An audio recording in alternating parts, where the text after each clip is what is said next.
রাজধানীর বারিধারায় ডিমাজেলড গির্জায় ঘটেছে ডাকাতির ঘটনা।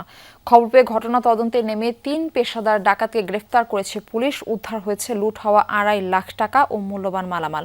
গেল ২৭ এপ্রিল ডাকাতির ঘটনাটি ঘটে। ২৭ এপ্রিল রাত ২.৫টা রাজধানীর বারিধারা এলাকার ডিমাজেন্ট গির্জার সামনে অজ্ঞাত একটি ব্যাটারি চালিত রিকশা। কিছুক্ষণ পরে চলে যায় সেটি, তবে বেশ সন্দেহজনক গতিবিধি।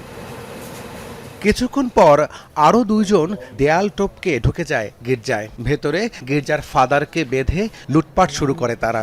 স্টাফদের রুম বাইরে থেকে লক করে দেয়া হয়।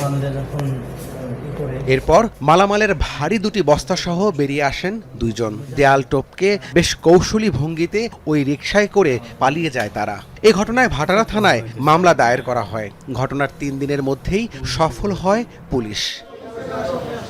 রাজধানী সহ দেশের বিভিন্ন স্থানে অভিযান চালিয়ে গ্রেফতার করা হয় ৩ জনকে। উদ্ধার হয় লুট হওয়া নগদ টাকাসহ অন্যান্য মালামাল। পুলিশ বলছে শুধুমাত্র ডাকাতির উদ্দেশ্যেই মুগদা থেকে বারিধারায় আসে চক্রটি। আমরা টিমে যে সার্ভেলেন্স করে রিক্সা দিয়ে, এই প্রথম দেখলাম রিক্সা দিয়ে সার্ভেলেন্স করে, এইটাও আমরা উদ্ধার করছি যে তারা এই কাজটা, আপনারা তো সিসিটিভি ফুটেজে দেখতে পারেন হয়তো, রিক্সা দিয়ে এসে সার্ভেলেন্স করে তারা রিক্সা চালক সেজে এসেছে। তো এটা কিন্তু একটা এইভাবে কিন্তু জিনিসগুলো হচ্ছে, আমাদের আস্তে আস্তে বের হচ্ছে জিনিসগুলো, নতুন নতুন টেকনিক তারা আবিষ্কার করছে। তো এগুলো আমরা আলহামদুলিল্লাহ আমাদের তৎপরতায় আমরা পুরোটাই উদ্ঘাটন করতে সক্ষম হয়েছে। পুলিশ আরও জানায় গ্রেপ্তার সকলেই পেশাদার ডাকাত চক্রের সদস্য। বিভিন্ন থানায় তাদের বিরুদ্ধে একাধিক মামলা রয়েছে।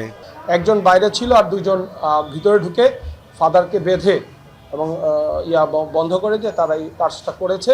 আবুল হোসেন রতন, তার নামে 8টার মতো মামলা রয়েছে। এছাড়া মিজান, তার নামে এর আগেও একটি দস্যুতার মামলা রয়েছে। তারা সবাই অভ্যাসগতভাবেই বিভিন্ন সারা দেশেই তারা এই ধরনের ক্রাইমগুলো করেছে। ডাকাত দলটির সাথে আর কেউ যুক্ত আছে কিনা সেটিও খতিয়ে দেখছে আইন শৃঙ্খলা বাহিনী। তাদের আরো কোনো ইনসিডেন্ট করেছে কিনা, যমুনা নিউজ, বা আরো কোনো ঢাকা। মামলা আছে কিনা, এগুলো আমরা